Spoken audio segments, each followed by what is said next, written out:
Alon, the Director and General Manager of Uber Sub-Saharan Africa, joining me in studio to discuss that. And of course, straight after this interview, in the next hour, we'll be talking about unemployment, especially among the youth. And we'll be talking to Lucy Ayela and Meshach Odede, who's the chairperson of Volunteers Association of Kenya. But first, let's come to this discussion. Good to see you this morning. Thanks for having me. How long have you been in the country? So we've been here since January of 2015. Since January of 2015. Yes. All right, the question that a lot of people who are watching this show this morning, especially the drivers of Uber, before we get to the substance of this discussion, is, are you the bearer of the good news? Because there's been a lot of protest, and they really like to understand how do we bring this to a close, the dispute that is always there. Are you the bearer of that good news? There's always good news from Uber in my view. I think something that was lost in the media in the last couple of months was the fact that through all of this and before you saw protests, we constantly engage with driver partners. Okay. We have a number of forums available. Drivers have open office hours where they can come through to our office 5 days a week and have any of their queries addressed. We have phone support. A lot of people are not aware of that. That's available for both riders and drivers. Okay. Any point in time, you can pick up the phone through your Uber app, call a toll-free number and get phone support. In addition to that, obviously, in-app email support. And importantly, we have engagement sessions with drivers where we discuss any issues. And one of the issues that we had been discussing before we saw the protest was the issue of earnings. Of earnings, yes. And there's always this debate. Do you raise prices? What happens when you raise prices? Obviously, you sometimes see lower demand. What's important to note, before we raise prices, we were offering incentives to drivers. So despite earnings or what you were paying as a consumer was relatively low, drivers were getting incentives for every trip that they completed using the Uber app. So actually, this has been addressed. From our perspective, From your perspective, it's been addressed. But I believe that translates to drivers. And I think the big thing with Uber is that obviously you're in cars with drivers every day. I encourage you to speak to the driver partners, understand, are they happy with their partnership with Uber? And based on the feedback that we've received, we do believe it's in a positive space. So 4 years later, you will for certain say that it's better than you began. Yeah, we're here to say, and we really love this market in Kenya. Okay. Just a week ago, I think it was earlier this week or late last week, I saw a very touching story. And this is the reason why this is important. A passenger went to court, and this probably was not about Uber, it could have been any other service. And the driver was actually taken to court because of reckless driving. The reason for this is he was speaking on phone, holding the steering wheel with one hand, and it was raining. So the client took him to court and he was charged and fined. That's a very good thing, because now we want to talk about safety. But you emphasize also on safety with the drivers. Do you have those sessions with them on safety? Yeah, I mean, safety is a huge topic and a huge priority for us at Uber. We do have sessions with drivers on safety, first of all, to make them aware of the safety features that we have, but also importantly, to get feedback from drivers around what safety features they'd like to see be built into the Uber app, and also with riders to get feedback from them. I think, talking to your specific point, what's obviously critical to the Uber app is that environment where after a trip you can leave feedback. So if you do have a bad experience with the driver, you can leave feedback. You can actually also request a call back from our incident response team, and that team will call you back within 5 minutes to understand what the issue was and to provide feedback and to address that issue. Okay. So feedback is really critically important to the success of the app. Both the driver partners and the clients. Exactly, it goes both ways, and it's important to have that mutual respect on. Does it concern you that we have had incidences where your drivers have also suffered under the hands of criminals, and what are you doing to protect them, for example? Yeah. So anything where safety is related is a top priority, and any safety incident weighs heavily on me personally and on the team. It's something which we take very, very seriously. We do have a number of features available for both riders and drivers to keep them safer when using the Uber app. Okay. One of those features, and this is available on both sides, is something known as share your trip. Okay. So what this means, and I always say, when you're traveling with Uber, even if you're by yourself in the vehicle, you're never alone. Both drivers and riders can actually share their trip details and have a loved one who's sitting in a different location to know who is the driver, which is the car, where they're headed. Exactly. And that's critically important. I think technology introduces trackability and traceability, which previously did not exist in the industry. Okay. And that's one of the ways that technology can make moving around your city safer. All right. And this story is also, this is very important, this conversation about the safety of the drivers, because again, last week, I'm giving practical examples, and not necessarily that it was on your platform. I just know it was a digital driver who was called by a passenger, by a client, to be picked away from Kitengela to somewhere else. And this driver just disappeared. So that would be key in tracing the driver and the movement. Exactly. So in the event of an unfortunate incident like that, we can obviously work with police and provide them with all the information that we had. Okay. Who requested the trip, what phone was used to request the trip, what was the location, etc., etc. What's also important for drivers, we have an emergency number available. So if they're on a trip or they're arriving at a pickup location and they're uncomfortable for any reason, they can call that number. And then depending on the incident, either security or medical response will be sent their way. All right. Now that we've put that out of the way, let's talk about technology. Are we likely to see driverless cars in Kenya? Look, I think driverless cars globally are a couple of years away. They're not here in the near future. Yes. I think they're probably a little bit further away in Kenya or anywhere on the Approximately? continent.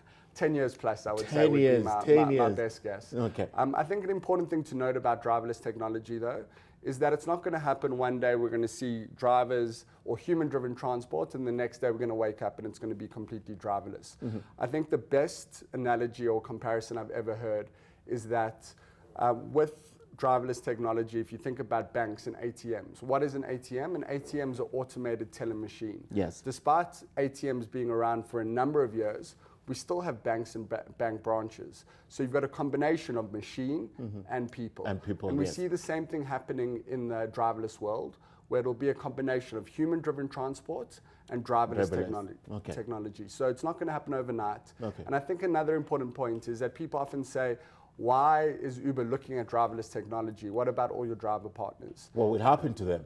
There's always partnership. Right? And I think there are two things I'd say to that. So the first is that this change is going to happen whether Uber's part of it or not. Okay. So we'd rather be part of that change. We'd rather be ready for it. Exactly, and be part of that change and help drivers prepare for that and prepare themselves with alternate options when that time comes. One of the reasons that we like to use Uber is because of the comfort, and it affords us more time to perhaps do something on the way to work. So I think doing away with the driver is still miles away, as you say, is 10 years, because the reasons why we take drivers or chauffeurs is quite different. So they're still here with us. Now that we're talking about technology, let's talk about Nairobi, for example. Have you identified gaps that Uber can address in terms of technology when you're partnering with cities? Because you began right here in Nairobi, but you've expanded in most parts of the country. Yeah, so it's a good question. I think something which we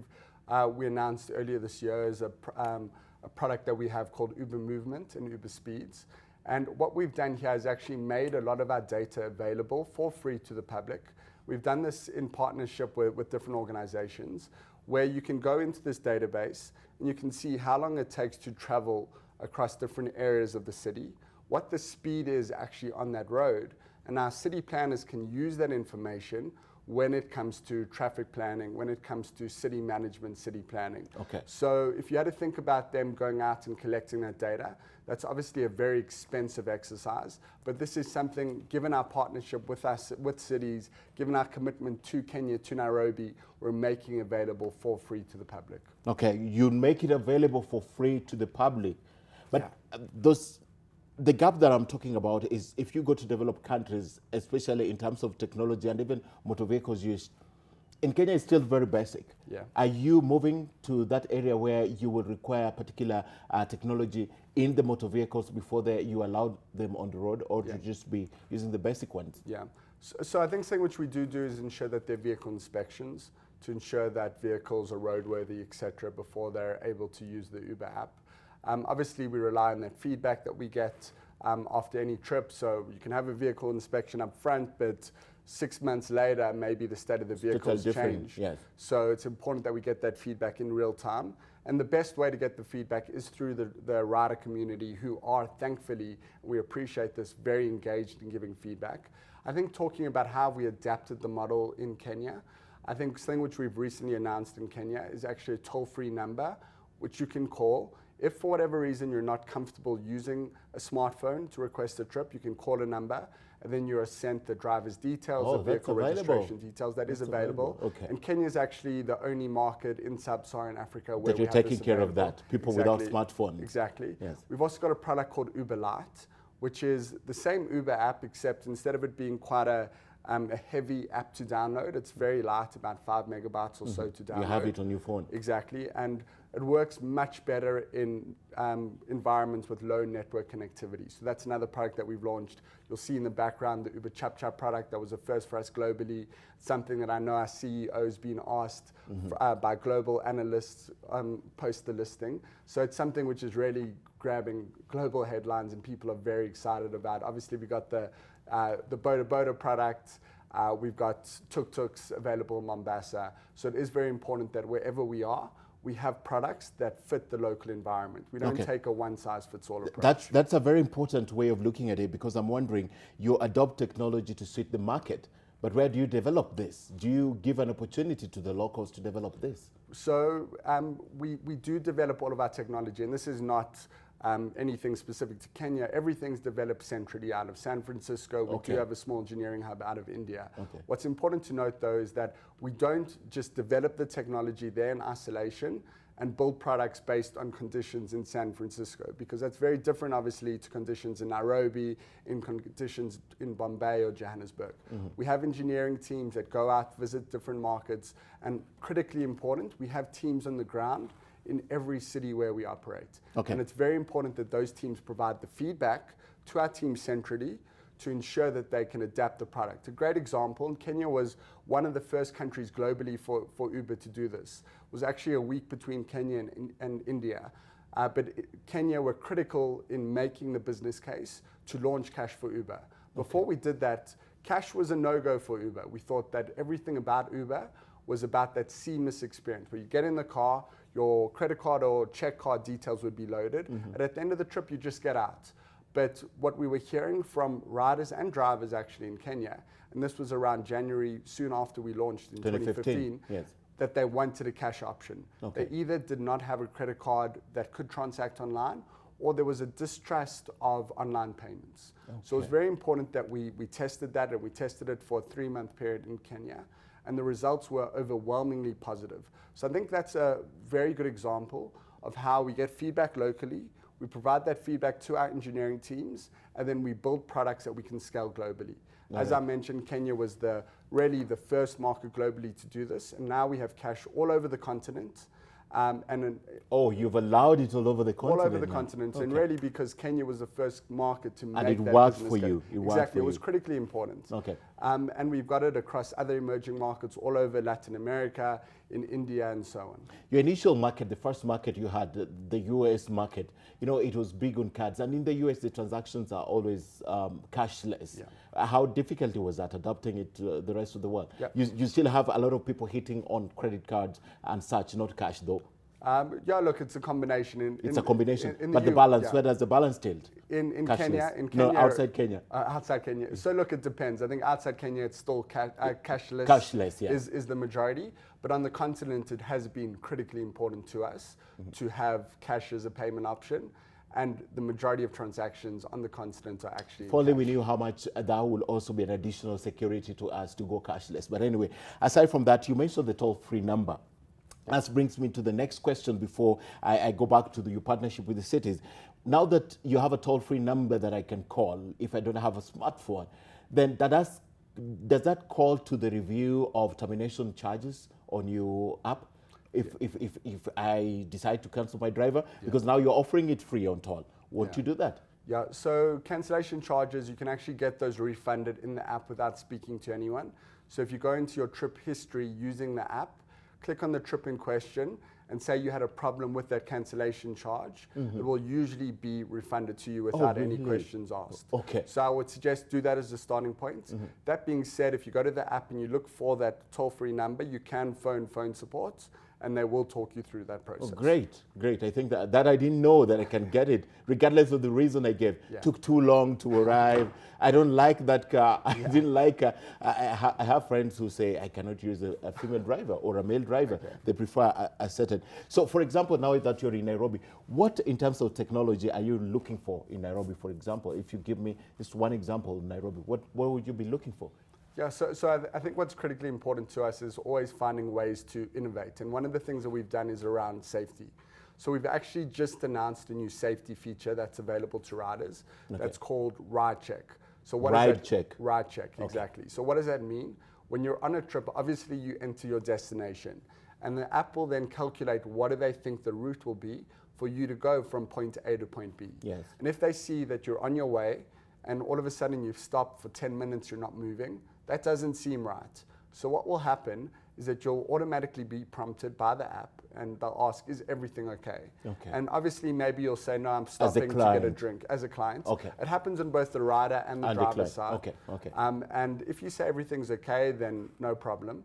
But if you say, no, something's not okay, our incident response team will phone you just to understand what's happening. Really? Is that possible in Nairobi? Yeah. A response team? Yeah, so the team's not based here, this is done centrally, but we do have a team that will be available, that function that I mentioned earlier where you can request a call back after a trip in the event of an emergency.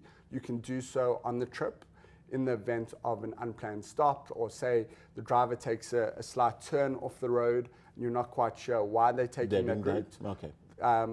Again, at that point in time, the app will prompt you with this ride check feature. That's an addition that I'm not aware of. It's a new thing that is coming. New, exactly. It's brand new. Announced it's coming it yesterday. And now, don't you think it will be misused? For example, what implication does it have on the cost that you eventually pay? So no changes in pricing anticipated for the market. Regardless of the reason why you're stopping for 10 minutes. Exactly. So obviously, if you're stopping, there is a slight weight charge. Yes. But nothing meaningful, and we're not increasing prices off the back of this new feature that we've launched. Okay. Including if you're rescued or there's something happening, there's an additional cost. Yeah, look, hopefully nothing that dramatic happens, but okay. No, there are no additional costs planned with this product. Okay, so safety for Nairobi, was there something that prompted this? Look, safety has been a global priority for us, and it continues to be. I think, unfortunately, we operate in a world, and this is not unique to Nairobi, but we operate in a world where there are crime challenges. So it's important that we leverage technology to help riders and drivers feel safer when they're using the Uber app. Part of the reason why I'm here is that we actually hosted a Tech for Safety Summit yesterday. Yes. Yeah. And I think this goes to your question. We really want people to start thinking about how they can leverage technology to make our communities safer, how they can leverage technology to make our roads safer, because there's such benefits that technology can bring through GPS-enabled technology to help you be safer in a way that previously was not possible. Okay. So in doing this, I presume you're not working alone. There must be a collaborative effort, even with probably the national government, the private sector, the civil society. Do you have this in your fold? Yeah, 100%. So at our event yesterday, there were members of NTSA, members of the Ministry of ICT. We had a number of private companies, being Facebook, Rescue by Flare. We had representatives from Liquid Telecom, Safaricom, etc. So definitely, I agree 100%. A big focus for us is around collaboration, is around partnership.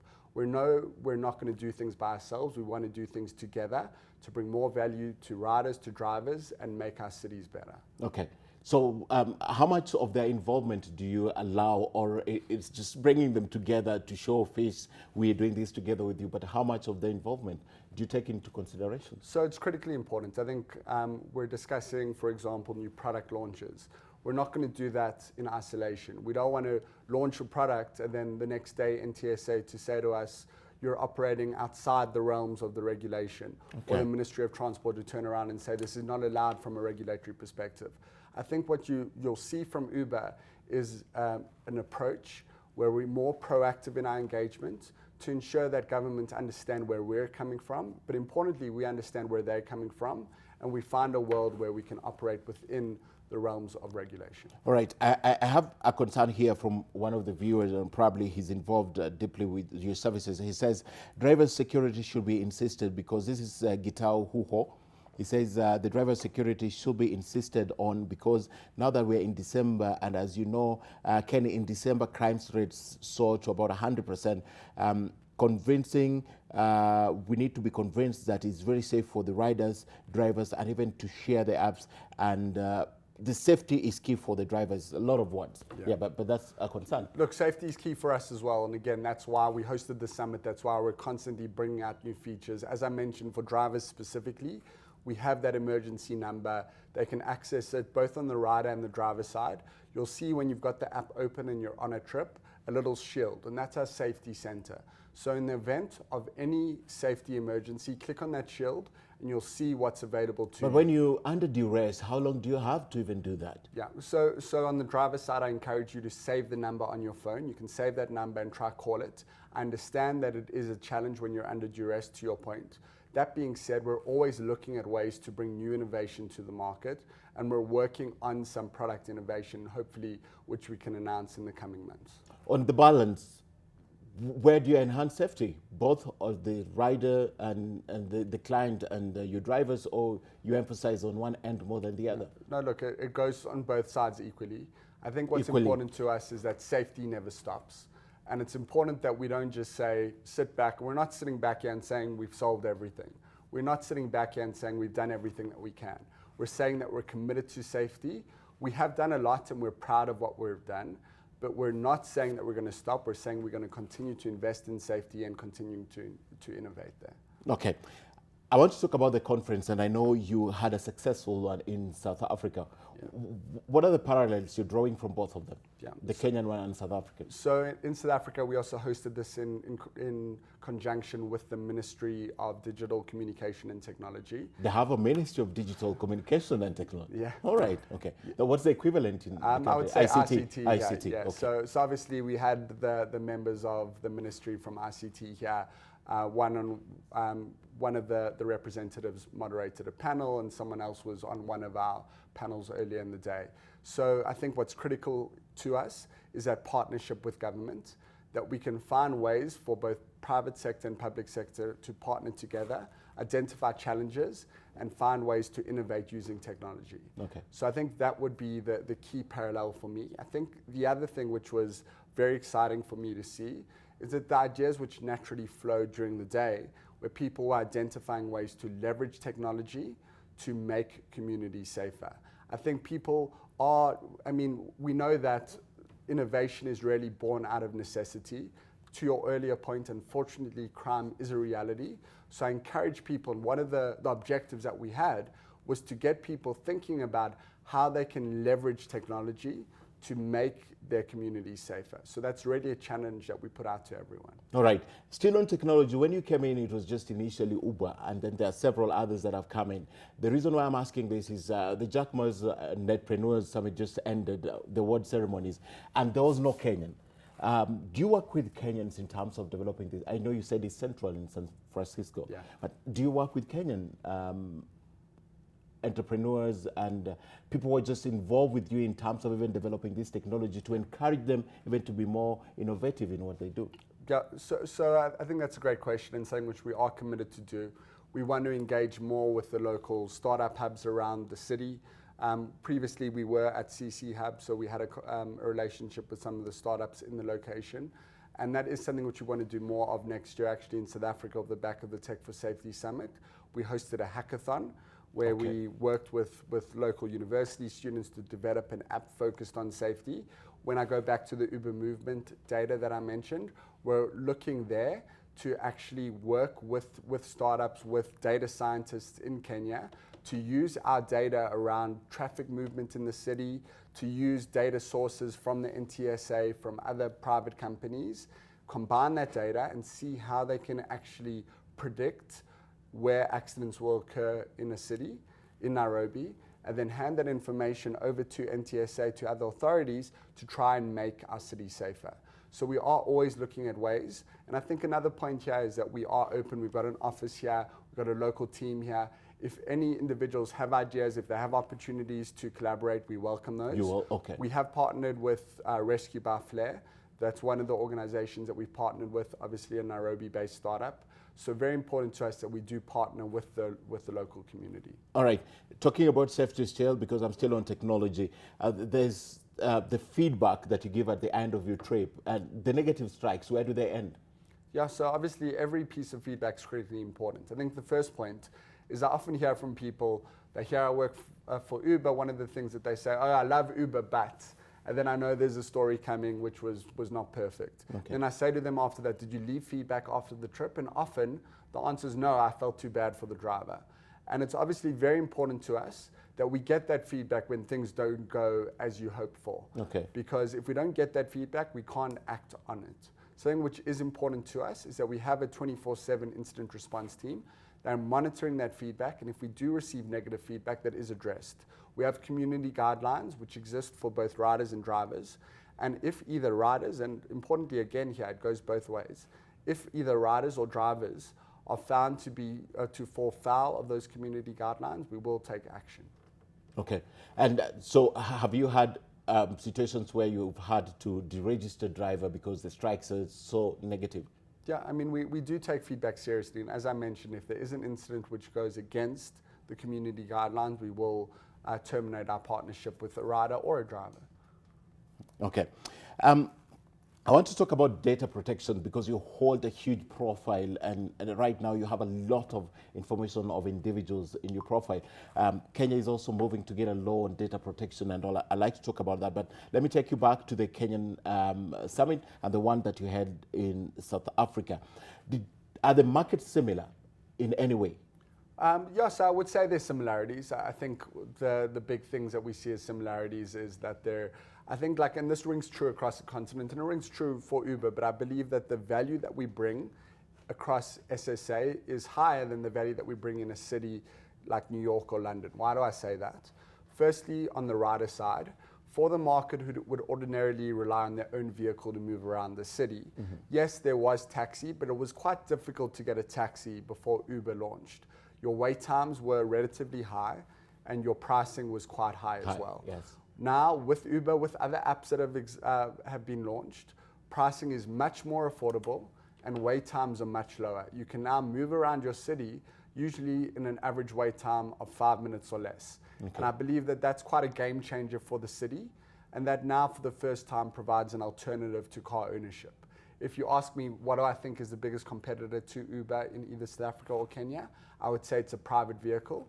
And I would say that we're providing an alternative to private vehicle ownership. The next That's side, the biggest competitor, private vehicles. That's my view. Oh, 100%. that's your view. Okay. Yeah. Okay. On the other side, and you touched on this earlier, and we know the next guest is going to be talking around this topic, is unfortunately unemployment is a reality. And I believe, and we can show this with data, that we're creating sustainable economic opportunities for driver partners. And we're doing so at a scale that would not be possible without technology. There are over 6,000 driver partners that make use of our technology in Nairobi. And in a world with relatively high unemployment... 6,000 in Nairobi alone. Yeah, that's correct. So in a world with very high unemployment, we need to be looking at new ways to create sustainable economic opportunities. Okay, for across the board. With 6,000, the biggest, the market, your view of the market, is it saturated? Or still opportunities available? We still see opportunity for growth. At what point would you say this market is saturated? For example, you register cars probably every single day and new drivers on board. Yeah. So at what point would you say this market is saturated? We can't bring any more of this? Yeah, so it's a good question. And I think this maybe goes to your earlier point around earnings. Yes. So for example, on UberX, right now we're saying to individuals who are looking to register cars, we're not accepting new UberX vehicles. If you want to add a vehicle, it would be under the chap-chap option, because we're seeing that UberX product, which is the slightly more expensive option, the more premium option, that's not growing as quickly as we're seeing the chap-chap option growing. Okay. So it is important to us that we're looking at those factors and that we're not just blindly allowing vehicles to be added to the Uber app. Okay. So we do try and balance those factors and look at, okay, the number of vehicles, the demand that we're seeing before new vehicles are added. That being said, going back to my earlier point, I truly believe the alternative is private cars. Private cars. And if you look at the number of private vehicles on the road, there's still a huge opportunity for growth in Nairobi. All right. Finally, we have a few minutes on the clock. Let's talk about data protection. And Kenya is moving to get a new law in data protection. It's a big thing, I know. In the US, data is a big thing. What happens to your database? How secure, how protected is the personal information? Because you know where I live, definitely. From the logarithms, you know where I live, you know where I like to go, you know how I like to travel. How secure is this information in your database? So very secure. I think that's critically important to us. And in a lot of ways, the trust that you have on Uber is really critical to you that your data is kept secure. And we don't want to break that trust. I think I'm going to just talk to some examples. Okay. So first of all, if you think about one of the features that we've added, and this is available in Kenya, is firstly on the driver's side, right? So if you get picked up, obviously if you look at your trip receipt, you'll see the exact street address where you were picked up and the exact street address where you were dropped off. On the driver's side, they actually don't see that. What they see on the receipt that they get is the street name where you were dropped off and the street name where you were picked up. So we hide the exact street address to ensure that your data is kept private. Another important feature is that we can't just access your data on an individual level. We've got strict policies in place around the only way that I can go and look at data is for strict business purposes. If someone is asking for data, so say someone emails and says, can I see where Alon's last trip was? That's not possible. You can't give it? We can't give it. Okay. Obviously, if there is an official request from the police and there's a police investigation, we can provide the data, Okay. but only under the request of the police. And Okay. that needs to be an official police request. What's also very important, we're GDPR compliant, which is European data protection laws. And based on my understanding of data privacy, that is the strictest laws in place around data privacy globally. Okay. So we ensure that compliance globally. Okay, and you support this law when it comes and you support the formulation of this law? Exactly. I think it is something, going to the earlier point around proactive engagement with government, it is something which we're providing input to already. But I am confident, given that we're already GDPR compliant, Okay. that we will be compliant with whatever regulation is passed here. All right, you have a minute to conclude this discussion. What do you want to say about Uber? So I would just want to say thank you both to drivers, to riders, and to everyone in Kenya for the warm welcome that we have here. We're really excited about the market. We're just beginning. We love feedback. We value the partnership. And a big thank you. And asante sana. All right, Alon, you've been here 4 years. It's a good thing you've learned some Swahili. Thanks for coming and sharing. And I have learned much more than I knew before today about Uber, especially security. You know, there's always that fear of the unknown. But anyway, I just forgot to ask you this little detail. You don't show it on the driver's side, the receipt they receive, but they know where they pick me and drop me anyway. Yeah, so even if it doesn't show, they know where they pick me and drop me. Yes, but look, drivers are doing a lot of trips. We can't wipe someone's memory, unfortunately, but we can do our part around just ensuring that your data is a little bit less explicit on the driver's side than it is on the rider's side. And it's likely not possible that I have never used, and I use Uber a lot, I've never used the same driver twice since you launched. So yeah. it works both ways. Anyway, thank you, Alon Litz, for coming and sharing. I've learned a lot, and I hope the viewers learned, especially the drivers, because I know they were very keen to know what's happening to them. I like the idea of the toll-free number and the fact that I can actually take back my money if I cancel the trip. So that's a great thing for me.